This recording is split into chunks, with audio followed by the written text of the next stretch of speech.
Hey everyone, this is Sunday with FBN, and we're here today to talk about R&D and innovation in ag with two very special guests. So we have Matt Meisner, who is the FBN VP of R&D and Data Science, and we also have Bruce Caldwell here, who is the CEO and founder of 3Bar Biologics. So let's start off with R&D. So Matt, can you talk about FBN's recent R&D program and some of the new things that have been coming out of there?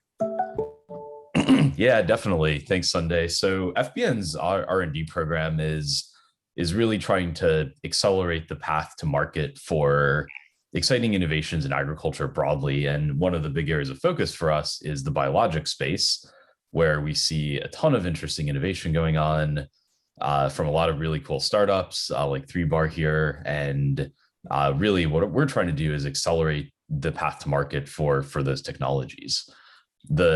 Today, I think there's some gaps in the market that really slow down how innovation gets commercialized. And in our view, one of those factors that we help address is the fact that it's hard to get data on how technologies work in the real world, right? There's a lot of products out there that have really compelling data from the lab, the greenhouse, from research farms, and all of those are really, really good signs. But what we think is really critical and have found to be really critical when we try to commercialize technologies is having data on how those technologies perform at scale in the real world on actual farms. So to respond to that, our R&D program runs trials on actual FBN member farms, right? We're not testing on 4 rows by 40 feet. We're testing on 100 acres, right? Or something similar size. On a real farm with real equipment, real tank mixes, real variation. There's noise, there's messiness, but that's the real world, and you got to test products in the environment that they're going to be used in. So we run large scale trials to really validate technology performance at scale. The goal then is really to solve the second problem that I'll get to, which is that getting to market for new technologies like this can be a tough path, right? There's a lot of competition in the space, a lot of competition from traditional products in the retail channel, and our goal is to help get these products in front of our large and quickly growing member base, so that we can get companies who have really exciting technologies connected directly to the farmer to get their technologies having the benefits that we know they have. So at a high level, that's the way the program works. And it's been really exciting to see all the innovations that are in the industry and start to get data on how they work in the real world. Awesome. And sort of related to the conversation we're having today with 3Bar, how does this program specifically impact individual ag tech startups and just ag tech as a whole?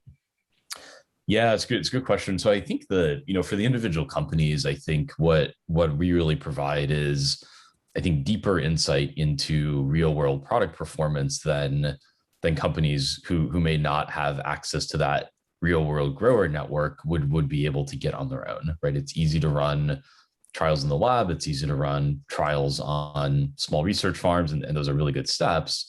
But when it comes to learning, okay, how does this work on an actual commercial farm where everything's not perfect, right? The field's not flat. Things don't always get applied at the right time. The product has to be tank mixed with other chemicals and applied through a sprayer. Like that, we get that connection to the end grower, which is really, really critical. I think partially for R&D in terms of learning what's working, what's not working, but also for getting to market, right? If you go to a farmer and say, look, we've got 100 small plot trials, we've tried this before, a lot of people roll their eyes and just like, okay, I don't buy that, right? I'm not convinced.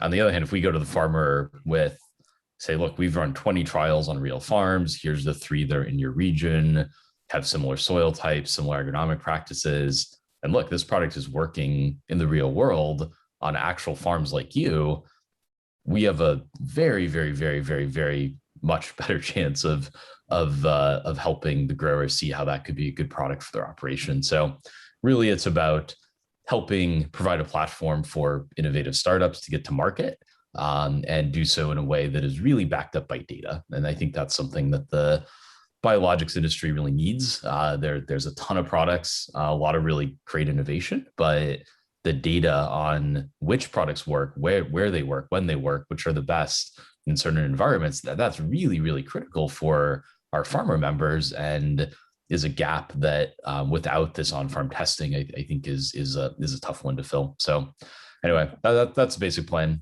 Really helping vet technologies and prove them out in the real world, and then collect data that's going to really speed the path to market for the most exciting innovations like this. Awesome. And I guess sort of as a final question, as we're sort of looking at, different examples of what kind of technology that includes in the market, can you speak to some of the items that you guys have tested in the R&D program? Yeah, definitely. So, the biologics industry is growing quickly and broad, and there's a lot of different innovations in different parts of it. And we've tested a bunch of different parts of that industry. I think there's products ranging from products that are meant to help with plant health, things like stress mitigation, increasing plant vigor, increasing root biomass, mitigating the impact of biotic or abiotic stress. There's a lot of products that are in that category. There's also some exciting products in the fertility category that are really designed to increase fertilizer use efficiency or reduce the need for synthetic fertilizer while maintaining yield. And then I think the third high level category is biopesticides, which are meant to kill insects or fungal pathogens or weeds in some cases, but that are biologically based products rather than synthetic chemistry. That area is still, it's a little bit newer, but has a lot of potential as well. So we've done tests in multiple of those categories, and are looking into other innovations as well that we can test. But lot of exciting stuff in those areas. 3Bar's product is one of the ones we're really excited about, and we're fortunate to partner with on testing this year. But really optimistic about the space and about 3Bar's technology. Awesome. Yeah, let's transition the conversation a little bit over to 3Bar and talk about the work that you guys are doing. So Bruce, can you tell us a little bit about 3Bar Biologics? What kind of solutions do you offer farmers? Yeah, sure. Thanks, Sunday. And again, we appreciate working with Matt, you, and FBN as well. We think you're a great partner with the access that you have to so many farmers, so many acres. That's exactly the kind of validation and approach that we and many other ag tech startup companies need to demonstrate that what we're doing really works in a real world setting. And I would say that's, when I started the company 7 years ago, I've been working on this problem of, how do we get these live microbe products into farmers' hands, in a real world setting, so the farmer can get the same experience that the researcher is getting when they generate this exciting data in the first place. That's a problem with the industry. I think it is really the Achilles heel for these living products that we're trying to bring into agriculture today. A lot of the fundamental research is really exciting and interesting when the microbes are discovered, but to survive the supply chain and to get products out in a real world setting onto farms, and so that they perform on the farm like they do in research, that's been a real challenge for the industry. And it's just one of the reasons that the microbial products, there's a lot of excitement about, but there's also a lot of kind of, bad experience in the past. And a big part of that has been the die-off that occurs with these live products as they go through a supply chain that was really designed for synthetic chemicals. And so that's the gap that we're trying to bridge. We see our technology as an enabling technology for many microbial aspects and crops and applications. So we're actually working with many different microbial companies you might think would be our competitors. We actually view as our collaborators. And so we have licensed some microbes from universities like Ohio State University, where we started, but really now the core of our business is working with many other biologics companies to raise the level of performance of the entire sector. And we think as we do that and demonstrate that in real world settings, and particularly with FBN, we think we can have a dramatic shift in how biologics are performing and the speed at which they can display certain synthetic technologies, both in fertilizers and in biopesticides.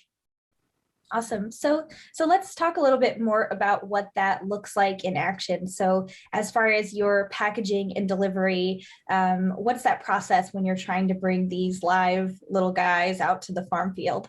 Yeah, so production of microbial products is a fermentation process, and traditionally that happens in kind of a step-up process in many different sizes of stainless steel tanks at a centralized facility somewhere, and that frequently occurs months or even years before the product lands at the farm and is ready to apply. And so our basic technology is to shift that fermentation from these big tanks into the final package. And so we use a bag and box technology that was originally pioneered in the pharmaceutical industry. And so we have redesigned it so it is both effective and cost effective and economic in an agricultural setting. So it allows us to have very shelf stable products which can be distributed at room temperature without refrigeration. And is activated close to the point of use, whether it's kind of a simple push of a button, it can be activated. So that could be done, say, right at the last point of the supply chain before the product goes to the farmer, or it could actually be done by the farmer themselves. And so we've got commercial executions of both of those. That allows the farmer to have a very fresh population of the beneficial microbe without any contamination. It's 100% pure. And so this improves the consistency of performance, and in many cases allows us to reduce application rates. And that has a big impact on return on investment for the farmer, as well as economics for the manufacturer. Awesome. Yeah, I guess, the follow-up question that I would have is for instances where you use this technology, have you seen sort of real world results already from farmers who have, used your packaging, use your delivery to get those microbes in the soil? Yeah, absolutely. And so one product in the market, BioYield, can go on at a very low, it's a few ounces per acre when applied as an in-furrow application, along with pop-up fertilizer for corn and soybeans. And so that very low application rate means it's relatively inexpensive for the farmer, but can achieve a great return on investment for them. Awesome. That's great. And sort of looking ahead into next year, what developments are coming for you guys? What's in your pipeline as far as the next big thing that you guys are working on? Yeah, so like I say, we're working with a number of different microbial companies, and we do expect some of those projects to go commercial starting in 2022, but particularly in 2023. We are right now expanding our manufacturing capacity, and that'll increase our capacity over 100x. And so that's really going to help us to become not just an R&D partner with our collaborators, but to become a manufacturing partner. And we think that's going to start to change the game. You're going to start to see microbial products available around the country and around the world that, I think this bag and box format is really going to facilitate better performance and good economics. Awesome. Perfect. And I guess for farmers who may be watching, or maybe for those who may be watching and interested in learning more, where would you recommend they go? We can also include a link in the description of this, but do you guys have a website you prefer everyone go to? Yeah, so for sure, you can go to our website, www.3barbiologics.com, and that's the number 3. Also, we are fairly vocal on LinkedIn, so you can follow us on LinkedIn as well to get some of the latest news and things going on. Awesome. Perfect.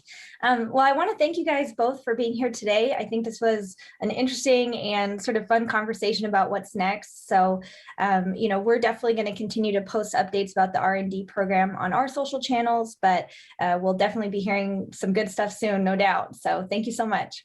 Great. Thank you, Sunday. Thank you, Matt. Thanks.